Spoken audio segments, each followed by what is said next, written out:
Our second case on the docket today is Roger Dale Rollerson versus State of Florida. Counsel, if you're ready, you may proceed. May it please the court, counsel. My name is Matthew Kaczurgas of Shepherd White, Kaczurgas, and DiMaggio, here on behalf of petitioner Roger Dale Rollerson. I'd like to reserve 4 minutes in rebuttal. Okay, so noted. Mr. Rollerson seeking a writ of prohibition from this court directed to the trial court to not proceed on 3 counts of the information filed in this cause, to wit, aggravated battery, shooting missile into an occupied vehicle, and criminal mischief. The events arise from morning of May 3rd, 2020, where Mr. Rollerson lived at a residence across the street from where the incident occurred. And it arose from a couple moving in with their half-brother, Ricky Hunt, into that residence, the couple being Michael Ray and Amy Johnson. And as one of the neighbors described, since their move-in from a couple of days prior, it was a living nightmare. They were constantly fighting in the yard, driving recklessly up and down the street, and once again on this Sunday morning, it occurred again. Mr. Rollerson picked up the phone and called the sheriff of Baker County complaining about this couple's conduct and asking for a law enforcement officer to be placed at the scene with the belief that they were not validly driving, that their license was suspended. And the sheriff had a lieutenant call Mr. Rollerson back. Mr. Rollerson was telling him what was going on, and as this was happening, he was looking across the roadway when the couple returned, once again driving recklessly, get out of the car, and he sees the husband, Michael Ray Johnson, punch his wife in the face, knocking her to the ground, and this occurred while Mr. Rollerson was on the phone with Lieutenant Marker.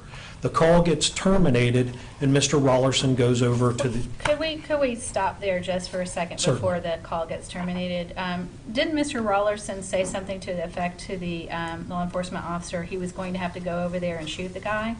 That is what Lieutenant Marker testified to. Okay, you may proceed. And so when Mr. Rollerson goes over to the residence, he gets out of his car, at that time unarmed, sees Mr. Johnson on top of Mrs. Johnson in the vehicle, choking her, another felony. You have an aggravated assault from trying to ram one another with a vehicle. We now have battery by strangulation occurring, not to mention myriad breaches of the peace that it's occurring. Mr. Rollerson, seeing this, then returns to his car, not wanting to engage in the physical fight, and retrieves his weapon. It was an AR-15 pistol.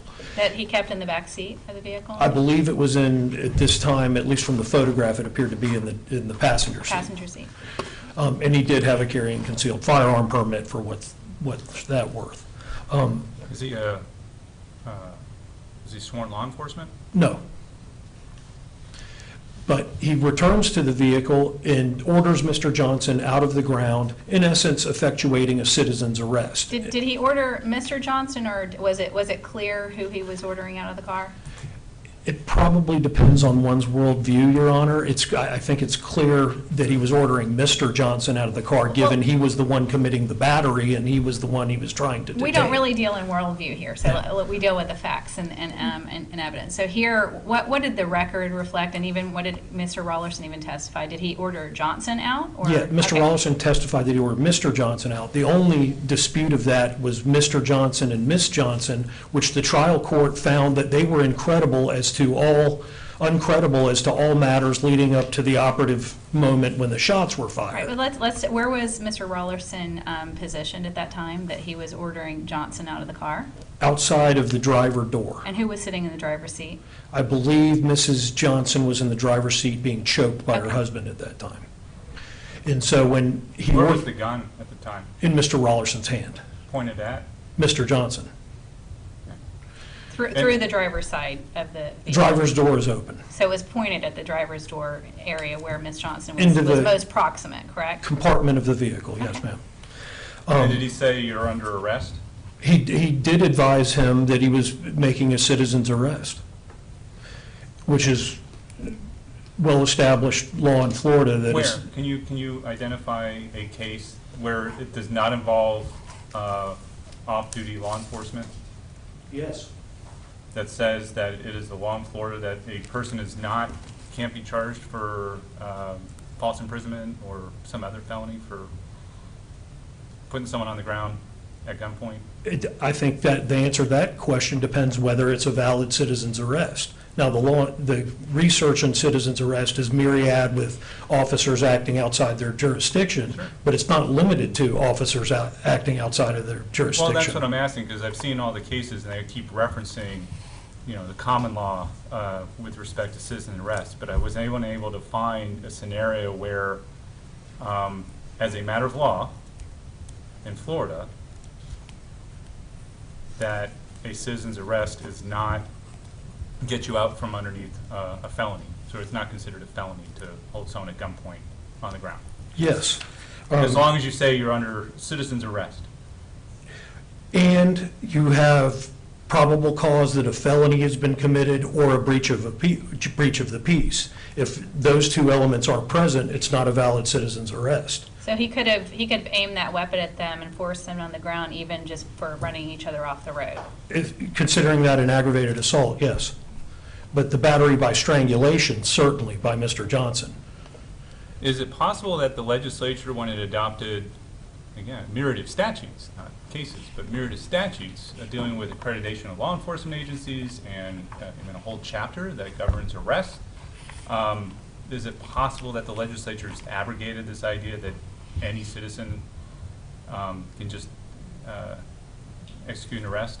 I mean, it seems like silly that you would require law enforcement to go through all the accreditation and all the training and everything else just to have the authority to make an arrest, and have the legislature say, or you can skip all of that and just carry a gun in the backseat of your car, and if you see a crime happening, you can just arrest them.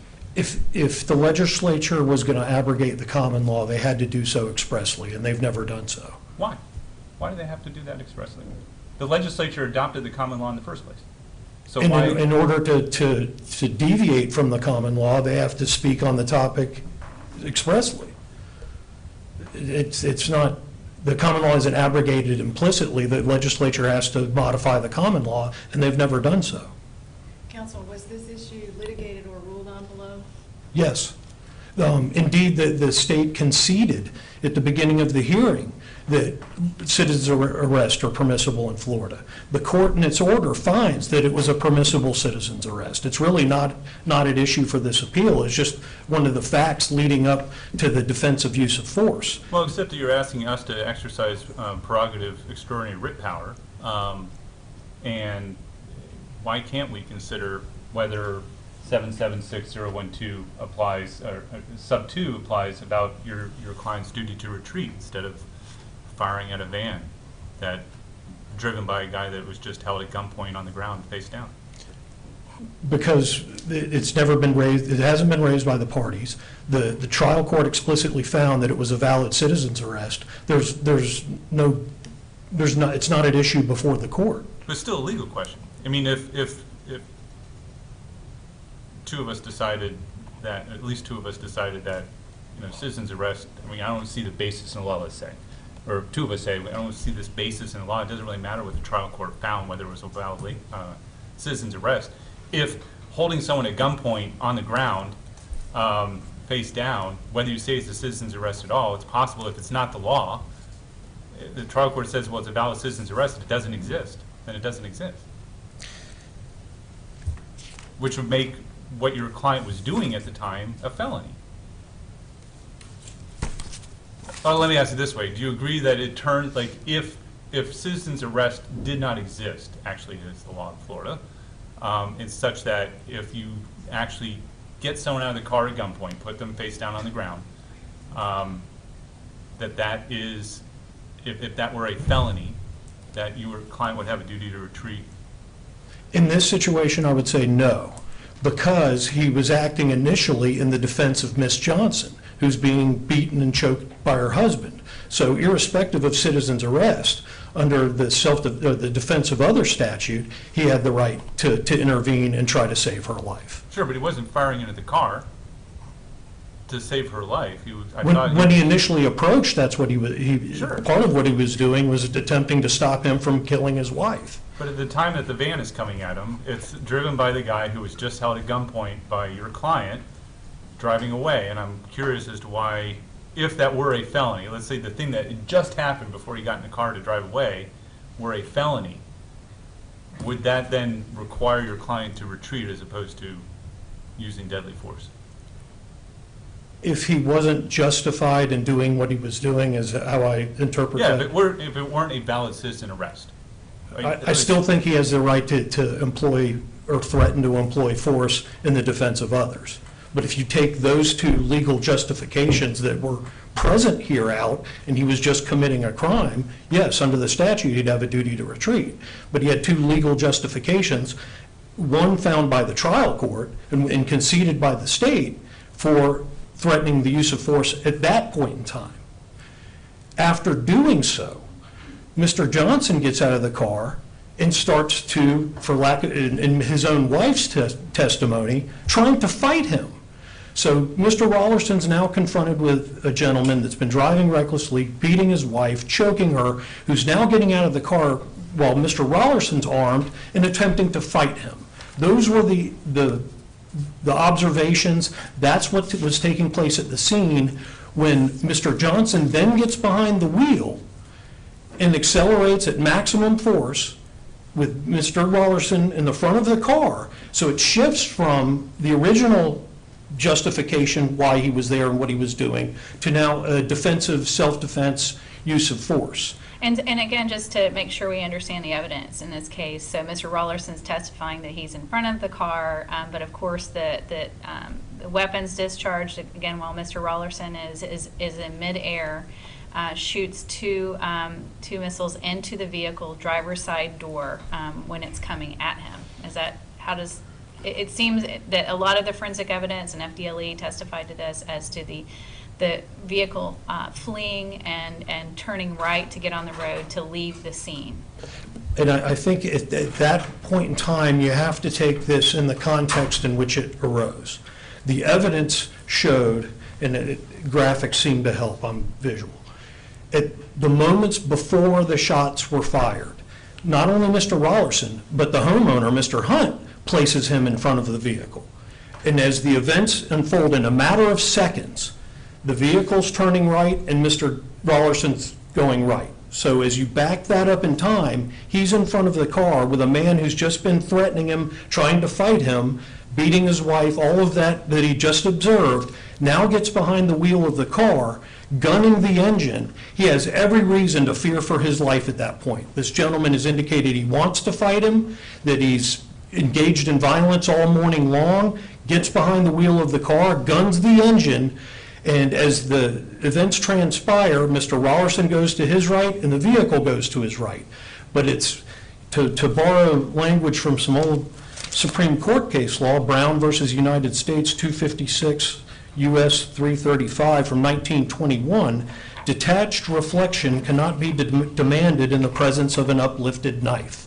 In the First District, as far back as 1974, in Price v. Gray's Guard Service, found a person acting in self-defense is not held to the same course of conduct which might have been expected had he been afforded an opportunity of cool thought as to possibilities, probabilities, and alternatives. Well, I'd like to get back to the evidence here and what what our role is. And our role, is it not to determine whether there's CSE to support a finding that there's clear and convincing evidence to overcome the self-defense immunity claim? Is that the standard? Do you agree with that? In part. Okay. That's the half of the standard.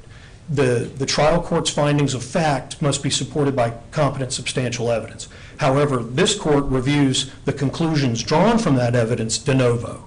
And I think the ultimate finding is whether Mr. Rollerson had a reasonable fear for his life or, harm that was imminent. Right, and so we agree. I think it sounds like we agree on the standard more or less. So with that background, this is a unique prohibition self-defense case, and that there's a lot of testimony. There were many, many witnesses that testified at this immunity hearing.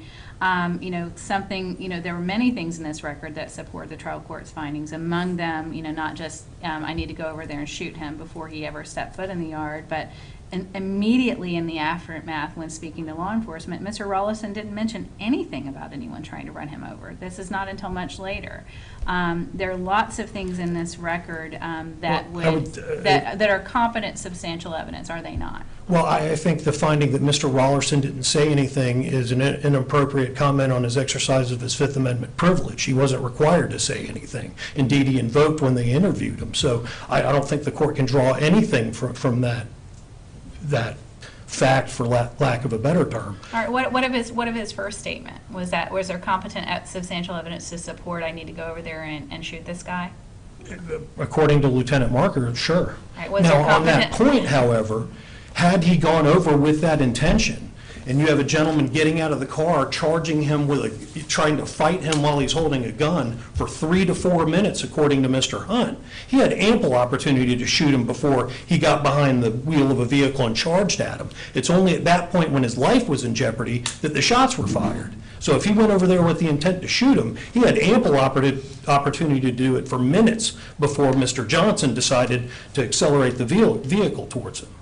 What did the state's experts make of the tire marks and the trajectory of the missiles that were fired into the vehicle?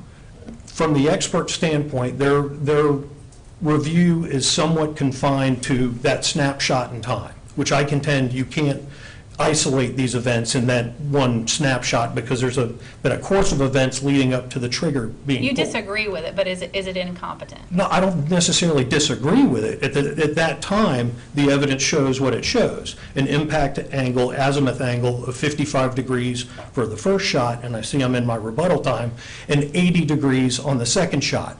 Now, according to another neighbor, Mr. Hollow, that was 1 second between the shots. So the azimuth angle increased 25 degrees in a second. And according to Mr. Hunt, there was 3 to 4 seconds before Mr. Johnson accelerated the vehicle before the shots were fired. So when you back it up, he's in front of the car when Johnson's accelerating toward him, and that's a valid self-defense for which he was entitled to employ deadly force. And I'll leave the balance of my time. Thank you, counsel.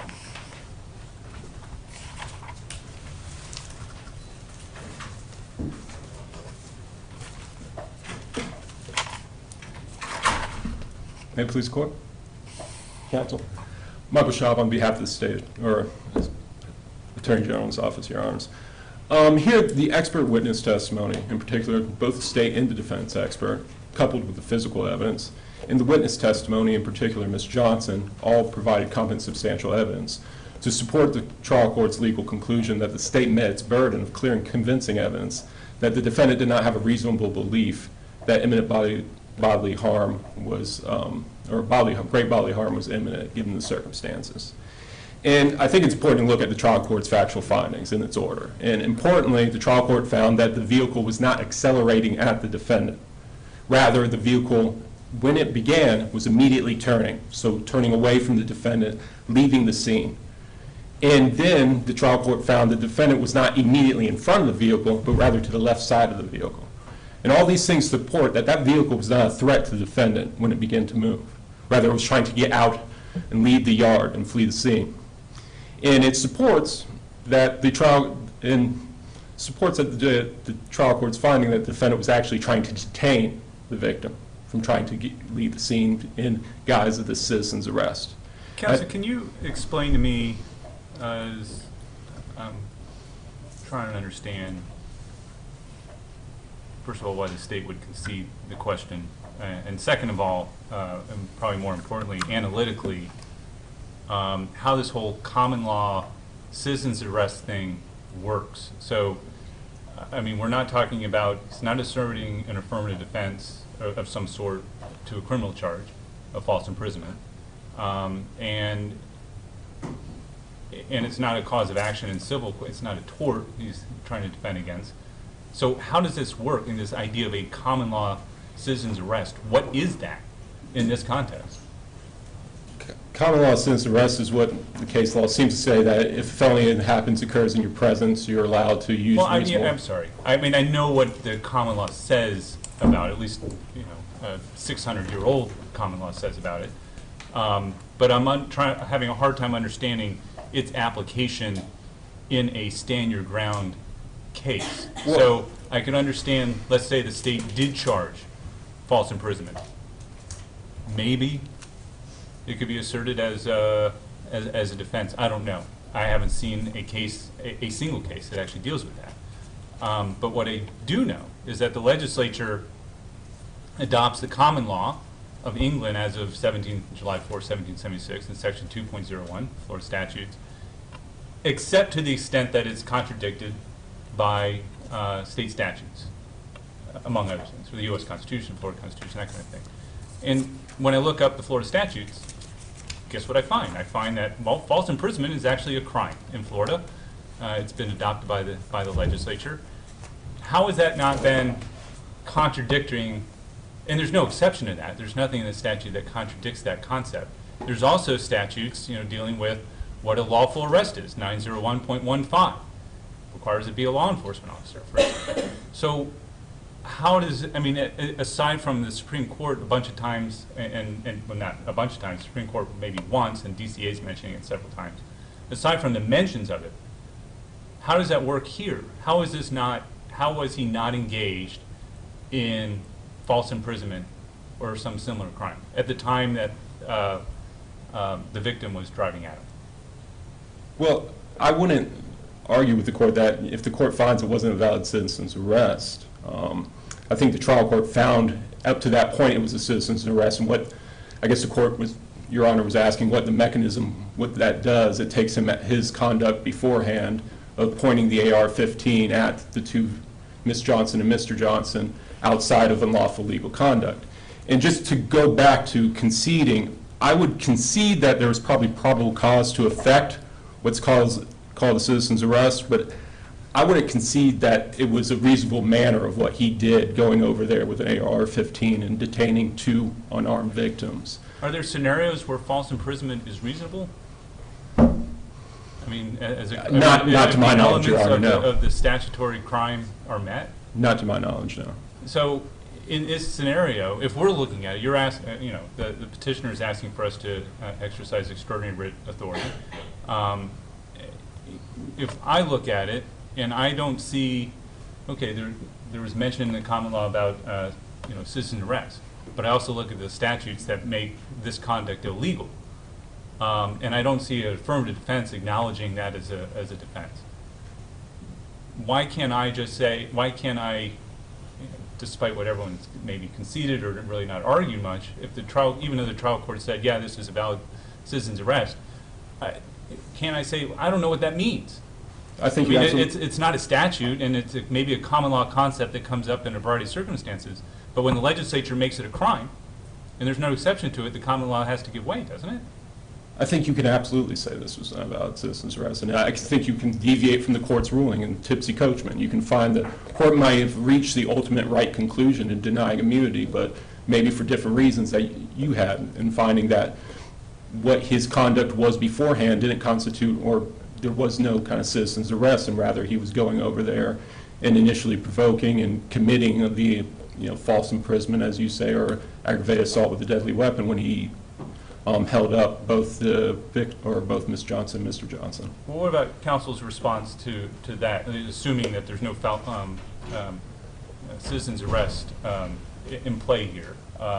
Was the conduct that immediately preceded, Mr. Rollison's conduct immediately preceding, I guess, the victim somehow getting up, while distracted, gets in the van and drives away, that while he was still justified in using force at that time, beforehand, he was still justified doing what he was doing to save the wife, such that there's still not a duty to retreat? Now, I would argue that that wasn't brought up below. I mean, if you want preservation and not something that was raised below, I don't think defense of others was raised. Well, yeah, in fact, because he was, he was committing an aggravated assault. Yeah. He's charged with committing an aggravated assault on Ms. Johnson as well. So it's kind of hard to... What we're charged with figuring out is, for prohibition to apply, for us to issue a writ, we have to determine that he's immune for prosecution. And we all know what the statute says and what's required for the state to get out from under immunity, and it has to show clear and convincing evidence. But If he can't show a prima facie case in the first place, let's say, by his own admission, he did these things, which sound like, to me, false imprisonment, among other things, up to the point where the van drives off, and so then couldn't we say, you're not entitled to the writ, you're not immune, because the statute says you have a duty to retreat if you're engaged in criminal activity at the time? Yeah, I absolutely think you can say that he's precluded then from raising the immunity, or his claim of immunity, if you find that he's engaged in unlawful activity at the time he's using the deadly force. Even if none of this was raised in the trial court, including by the state, by the way. Yes, even if none of it's raised, because it's tipsy coaching. Ultimately, you're finding that the court's correct in concluding and denying the immunity, Right. but you're just finding that it's correct in different reasons. You're coming to different reasons. I think- Basically, as a legal matter, when we're looking at this original proceeding, we can look at the record and conclude on our own that there's no on the face, there wasn't even a prima facie case of immunity. So Yes, it doesn't I'm- even get past that next step. And so that gets me another question, which has been asked by my colleague on the other end, about preservation. How does preservation work in a prohibition setting? So this is not an appeal, this is an original proceeding. Does it have to be preserved? What argument has to be preserved? The one that the one that I've been droning on about for. And I think it was below, Your Honor, and I think the state did make that argument initially. They actually filed what is called a motion to strike based upon what you're saying, that the state was arguing below that it wasn't a valid citizen's arrest, that he should be precluded from being able to file the motion to begin with. That's why they were filing a motion to strike, because the conduct didn't amount to a valid citizen's arrest. Now, the court found differently, and it found, but I believe your honors can go get or come to a different conclusion than the court, legally. Thanks for playing along. Yeah, no problem. If we don't play along and go with what the parties actually litigated and presented on appeal, which would be novel, what is your best argument for why Mr. Rollerson did not have a reasonable belief that he was about to be killed by a, if I remember correctly, 2001 Ford Taurus? That I guess he had the brake on and he was gunning the engine and then popped it in gear. Was there forensic evidence saying that under those circumstances that car could physically have closed the distance between Bumper and Mr. Rollerson in the time available? See what I mean? Well, the forensic evidence said he was the factual finding of the court and the evidence was he was immediately turning upon. And if you look at the defendant's own expert's testimony, his own expert testified that when the defendant was driving, he was turning when the defendant shot that car, it was turning. And that goes against what the defendant actually says in his trial testimony. Defendant's trial testimony is the vehicle was coming at me. I shot, and then the vehicle turned to the right. So the defendant's own expert kind of refutes his statement and claim of, belief of harm or imminent harm, and rather supports that that vehicle was driving away at the time. And he not a testified threat he to was him. in the air, right, when he shot the. In fact, he says both shots happened in the air. He jumped and he did a double shot in the air, was his testimony, yes, Your Honor. So Before his as feet got back on the ground. you can see, our task, or at least part of our task, is to determine whether there's CSE to support that ultimate finding of clear and convincing evidence.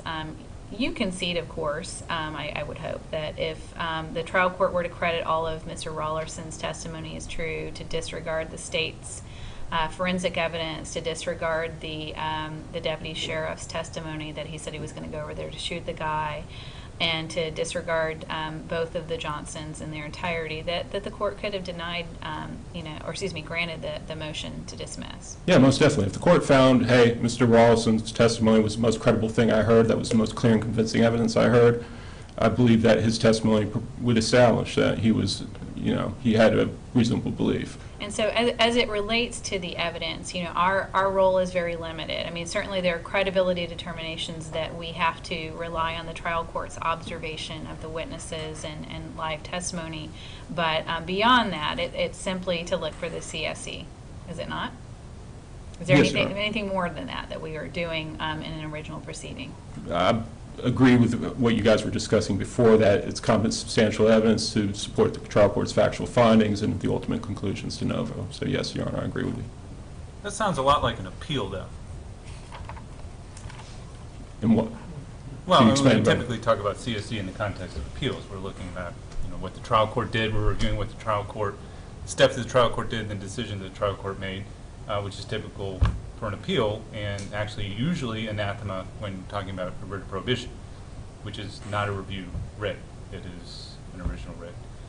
Prerogative writ, designed when the trial court, we issue it if the trial court has exceeded its jurisdiction, and, you can go way, way back, where the Supreme Court has approved issuance of prohibition in immunity situations, usually with the Fifth Amendment and where there's immunity granted and that kind of thing.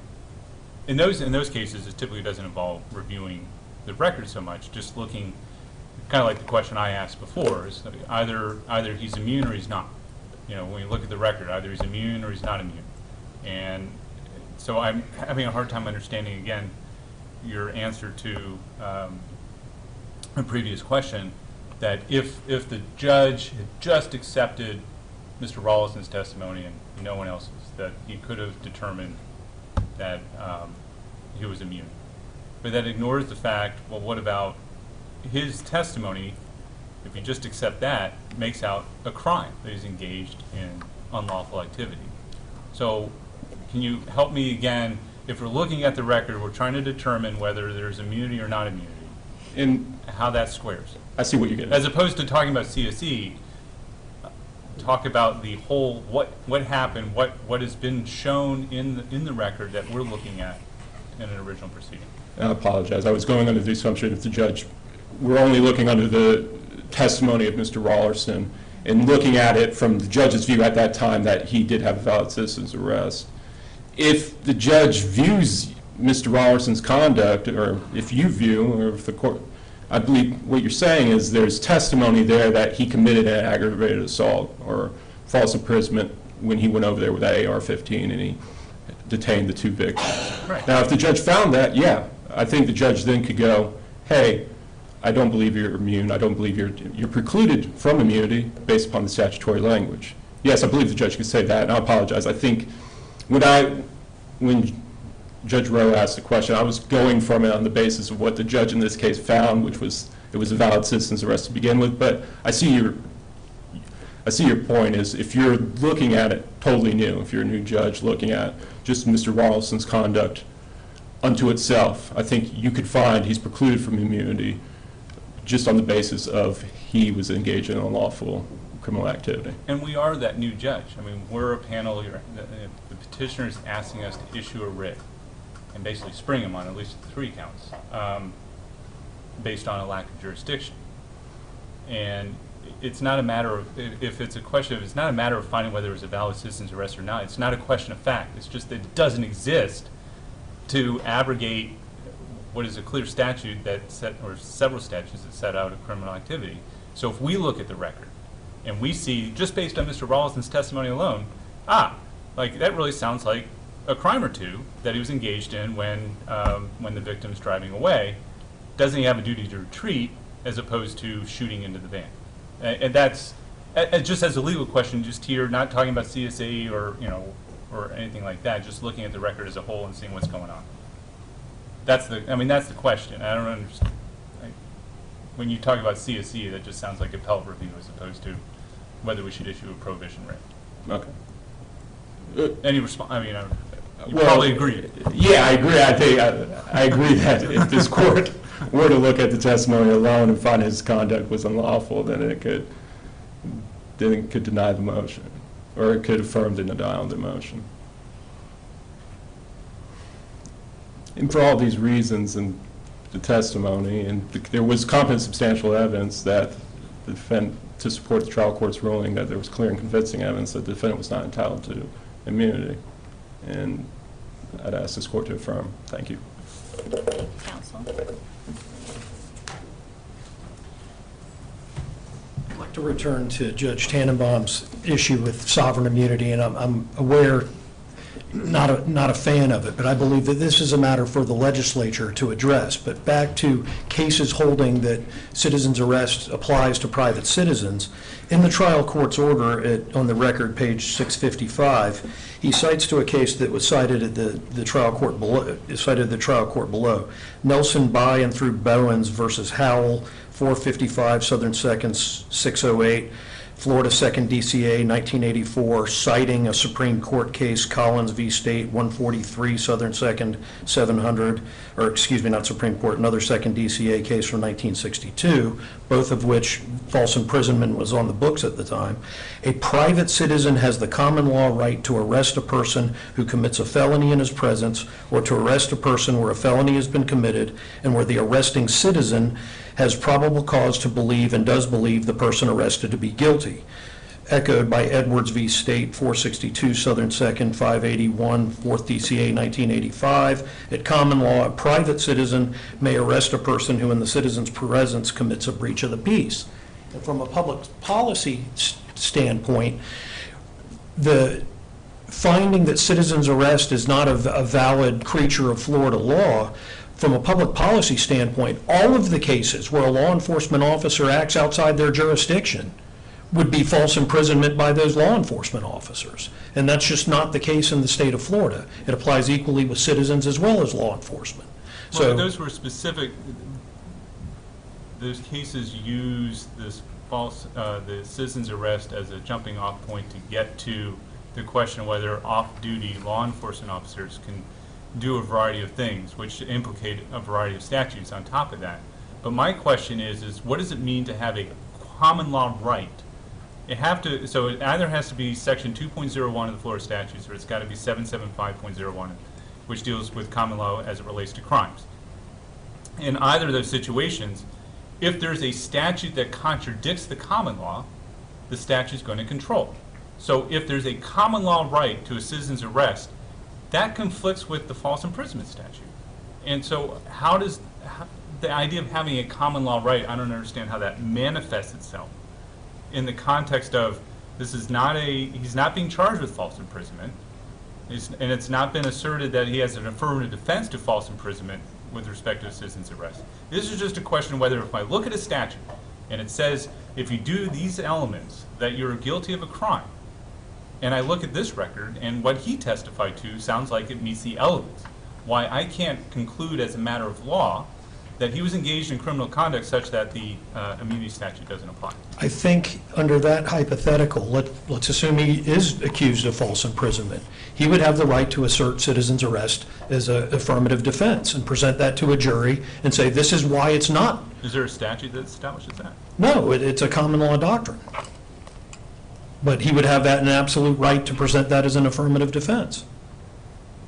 So not only does the Nelson case hold that a private citizen can effectuate a citizen's arrest, the Nelson case says the citizen can use deadly force when reasonable to apprehend the fleeing suspect. So not only does it exist under the Florida common law, it authorizes deadly force under reasonable circumstances. So that's what the trial court found, and indeed the state conceded below that citizen's arrest does exist as a valid basis of law in Florida. But I want to turn to... Counsel, your time has expired, so I'll give you about 20 seconds to wrap up. Okay, sorry. It's my fault. And what I want to point out is, once the state conceded and the court found Mr. Rollerson had made a prima facie case, he's presumed immune until the state proves by clear and convincing evidence otherwise. And on this record, the legal conclusion of the court that is to be reviewed de novo, that he wasn't in reasonable fear of imminent harm or death, is just not supported by the record. To isolate the car turning from its inception and Mr. Rollerson being able to perceive that he's turning before it starts, or even when it starts, when we're talking about seconds, is just slicing the cheese too thin.